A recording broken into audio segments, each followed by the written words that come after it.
This was about 23 years ago, and I had no clue what a dogman was. And I didn't believe in anything supernatural back then.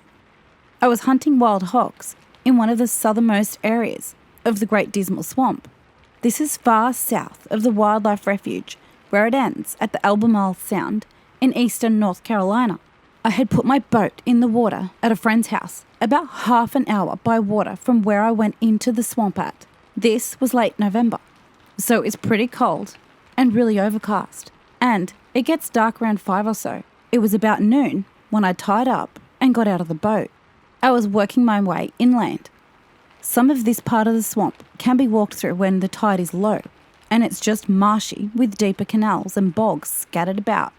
But there aren't any trails or marked paths or anything. You really have to pay attention where you're going, and definitely need a compass, since you can't see the sun.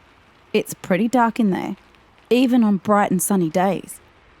I was back in there about 2 hours and looking for a sign of hogs. I could tell some had been back there at some point, but it had been a while. I got a little further in and started smelling what I had thought was a boar. It's rutting season, and male wild hogs have a very distinct smell. It's musky and kind of fermented smell mixed with old poo and urine. Kind of hard to explain if you've never smelt it before. However, this was different. It was musky, but more like an outside dog that's soaking wet. I stopped to look and listen, and after 10 or so minutes, I started hearing a snuffling, a breathing that came and went. After a bit, I started to hear some growling. I was getting a little freaked out because it didn't sound like a hog, and it sounded big. I stopped again and knelt down and waited. I looked around. Where I was at, the brush was pretty thick, so I really couldn't see more than 20 or so feet in any direction. That's when I started seeing movement. It definitely wasn't moving like a hog. It was kind of low walking, crouched down, but not on all fours. And I was only getting glimpses of it, and it would stop. It was probably, I would say, 40 feet away. This is when I actually started getting scared. I was born in northeastern Kentucky and spent most of my free time as a kid in the woods, camping, riding dirt bikes, and have always been comfortable, even in the deep woods. So when I moved to North Carolina, I fell in love with the swamp. This is the first time I think I had ever felt real and actual fear. I had a Mossberg 590 shotgun full of 3-inch 00 buckshot, but no extra shells and no pistol. The 590 also had a bayonet lug, so I took out the bayonet and put it on. I started backing up, not taking my eyes off where I had last seen whatever it was. A few minutes later, I hear it again, a little further over to my left. I'm probably 3/4 of a mile into the swamp, which doesn't seem very far, but the terrain doesn't make for really quick movement. This goes on for about another 20 minutes, while backtracking out as fast as I can. And I'm still hearing it, and catching glimpses of movement, and the smell is getting stronger. After a bit, I realise that this thing has gotten between me and the way I came in from my boat. I'm starting to panic. I try to start getting further away from it, and it headed in the right direction. And then I see it again, and it's standing up, and it's pretty damn tall. It was still back in the brush, so I couldn't really make out any details, as it's dark as hell back there. I wanted to cry and run, but I knew that was a bad idea. It didn't seem like it wanted to get in the water, so I started wading through the canal, headed back towards my boat. I started to put some distance between it and myself, so I got back on hard ground to move a little faster, but I can still hear it snuffling and growling and moving through the brush, but it's not close anymore. I made it back to my boat, and I'm soaking wet and freezing, grateful that I made it out of there and just in time, as it's getting foggy and starting to drizzle. I had never been that scared in my life. I made it back to my buddy's house and tell him what happened, and I can tell he knows something when I tell him where I went. He brings me in and gives me some hot coffee with a big slug of bourbon in it. When I calmed down, he takes me to the other house out back of his property to where his granddad lives. I met his granddad before, but he'd always been kind of standoffish to me. I found out later he had just really bad PTSD from Korea, and he, my buddy, and his family had lived in that area since after the Civil War. I think his granddad's great-granddad had been a slave around there, but that's a story for another day. I guess what I mean to say is his family had history in that area and knew the place a lot better than me.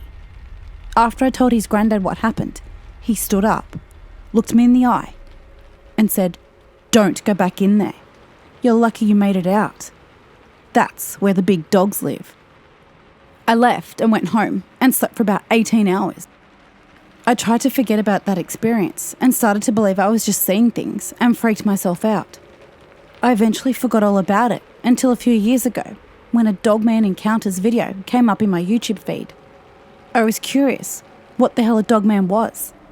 So I started listening to it, and that whole experience came flooding back to mind. It was very similar to what happened to me. I started looking into it, and there have been other sightings and encounters in eastern North Carolina. So that's my story. I'm 44 now and still live in coastal North Carolina, but haven't been back anywhere close to that area. I still hunt and love the outdoors and the swamp, but don't go too far in anymore.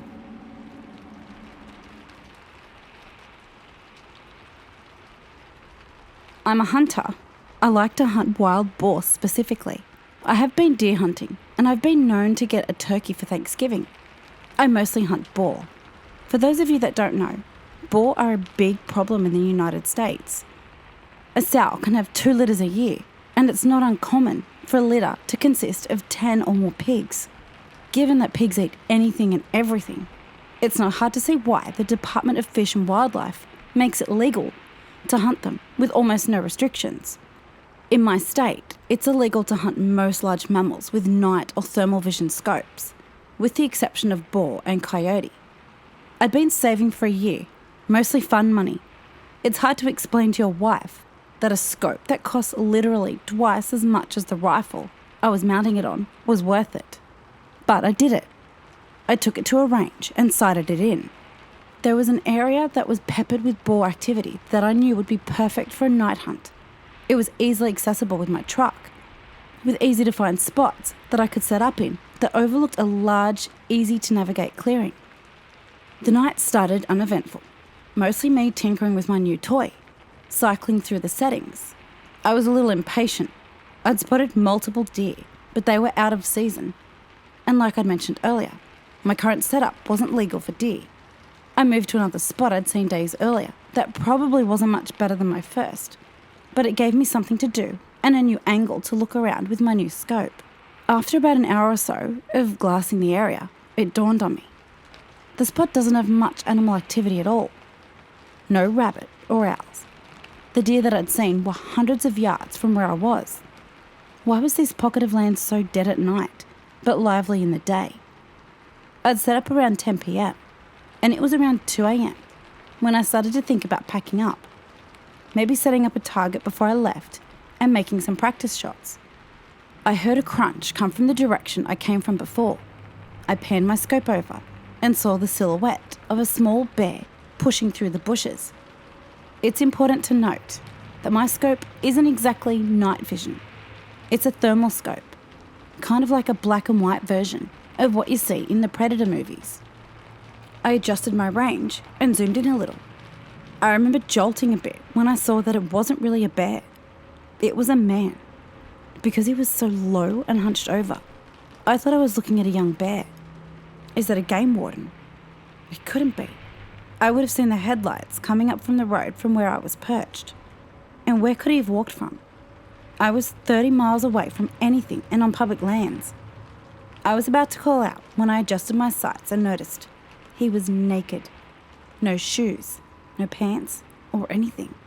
I remember being disturbed by his movements, like a squirrel or something, twitchy and grabbing at the foliage, sniffing around and palming the tree. Was that my tree? The one I'd been leaning against earlier? The thought terrified me. Could he smell me? Then he did something I still have nightmares about today. He squatted and placed his hands in the dirt between his feet and stared straight up like a dog mid-howl. And I heard it, a voice coming from that direction, a very compelling female voice. Help, I'm lost. There was a long pause, but neither of us moved a muscle. The centre of my sights was trained at the dirt in front of his feet. I couldn't bring myself to aim directly at another person. It went against everything I'd been taught about firearms. Were they lost? Was this some guy that had gone crazy out here? Why was his voice so feminine? Help, please, I can't walk.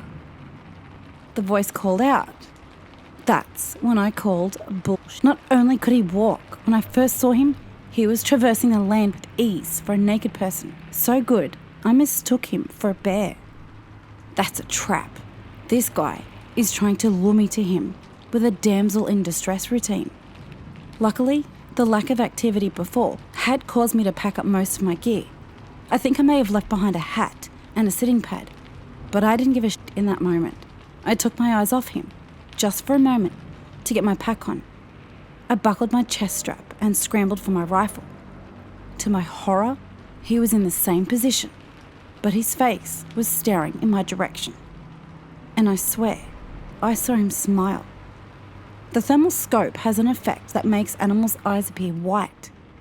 How the hell had he heard me get up and put on my gear? He must have easily been 150 yards away. I screamed at him to f*** off. I screamed in that direction. He stood upright, and it hit me how tall and skinny he was. Easily 6 feet and very lean. He took a couple of long strides in my direction, and I instinctively sent a round sailing above his head into the tree line. He was freaky as hell, but he hadn't really threatened me. What would I tell the cops? I was unwilling and unready to shoot someone. He stopped dead in his tracks and hunched down on all fours. "The next one will mess you up. Go away!" I screamed at him. He stayed on all fours, and this time, I had my sights trained on the centre of him. His eyes were just above the grass, like a large cat or something. I was trying to stop my trembling, and knew that my voice had cracked a little on that last warning. I was terrified. That standoff probably only lasted a minute or two, maybe less, but it felt like forever. In an instant, he bolted left towards the tree line opposite the road. So much for not being able to walk. I could barely keep him in my scope. He was moving so fast. He disappeared into the brush, and I sent another bullet sailing high in his direction. I racked another round and tried to pocket that mag and swap for a fresh one. But I dropped it, and I didn't bother looking for it. I wasn't far from my truck, and I wanted to get out of there. I could hear him in the distance, yelling in this weird sound that could have been a laugh or a cry. I scrambled up the trail and arrived at my truck breathless. I tossed my gear into the cab, but kept the rifle in the passenger seat and sped off. For the longest time, I told that story from the perspective of having spotted some deranged crackhead, living off the land like some kind of caveman. I reported it to Fish and Game, but all they did was scold me for hunting at night alone. Never received an update. It wasn't until I told this story at a camping trip that my nephew told me about wendigos, rakes and skinwalkers. My story scared the piss out of him, because the spot we were camping was technically the same forest I'd seen the bastard, just 50 miles east of it. He was so spooked, his mum, my cousin, had to take him home. She was so pissed. I'm not saying that what I saw definitely was a wendigo or a skinwalker. I'm saying that if such a thing exists, I may have dodged quite the bullet that night. Or maybe it was just a tweaker, being Donnie Thornberry, in the middle of the night. Either way, thought I'd share. Believe what you like.